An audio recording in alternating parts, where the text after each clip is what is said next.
สบายดีกับสู่ซองหน่อยเท็กซัสแนลสาวลาวสวรรค์เนาะมื้อนี้หน่อยเฮ็ดพันกระหยอขาวใส่ป่าสิไปเพลอยู่วัดเนื่องจากว่ามันเป็นปีใหม่นะก็เลยคิดอยากเฮ็ดของกินไปเพลกับวันเกิดผู้ค้านี่นะ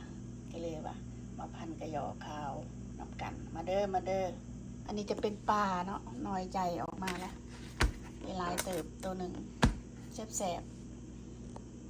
อันนี้จะเป็นกระปุ่นเนาะหน่อยต้มไว้ละหน่อยสีห่อใส่กระยอขาวนี่เด้พี่น้องกระยอไข่แล้วงามคักงามแน่ฝ่าวแท้ฝ่าวว่าหยานสวยนี่ก็ยังสวยเลยนี่ไปอันนี้จะเป็นข้าวห่างเนาะยังมาอยู่ทำได้ชั่วโมงหนึ่งจะสิหนึ่งแล้วก็ใส่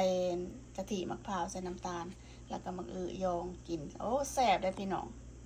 ไปจะได้ไปเบิ่งอยู่วัดน้ำกันเนาะนี่จะเป็นหนึ่งมัก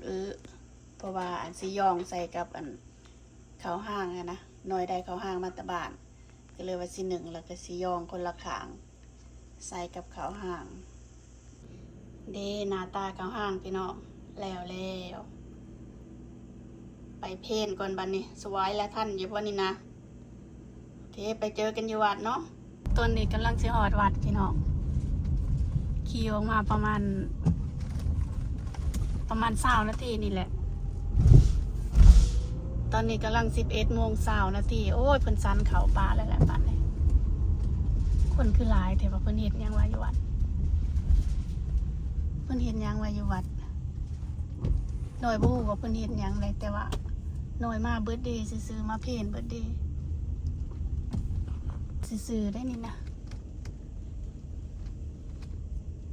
คือคนหลายแต่ว่าแล้วเพิ่นสันข่าวปลาแหละโอเคหอดแล้วบัดนี้เดพี่น้องหน่อยจัดปลาขาวแล้วล่ะอาหารการกินกะลายอยู่เพราะว่ามือมันติดหนาเพิ่นสิเฮ็ดอันปีใหม่เด้กะลายคนอยู่มาวัดวันนี้กะปัญญาปัญวันโตสัพเพสัตตานิกาวันโตสัพเพสัตตาสุขิอันบริหารันโตสุขิจายันโตโกติยานานาเดวาดาเอวาตาวังเกนี่จะเป็นผ้าขาวเมออกพี่น้องเป็นบุฟเฟ่เรือจากผ้าขาวมันจัดไหวแล้วหน่อยวูว่าคนสิมาวัดลายวันนี้คิดว่าหน่อยสิมาเพนซื้อกันมาเพนซื้อกับคนบลายอันนี้เพิ่นจะก็จะมาเฮ็ดบุญหาเด็กกองบุญก็จะเฮ็ดกองบุญมาหาพี่น้องก็จะผู้เสียนะ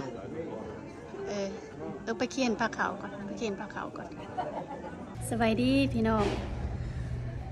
มื้อนี้น้อยมาวัดกะแล้วทัวร์แหละก็สิได้กลับก็สิได้ลาลงเพียงสำนีเด้อมาเพลอยู่วัดบ๊ายบาย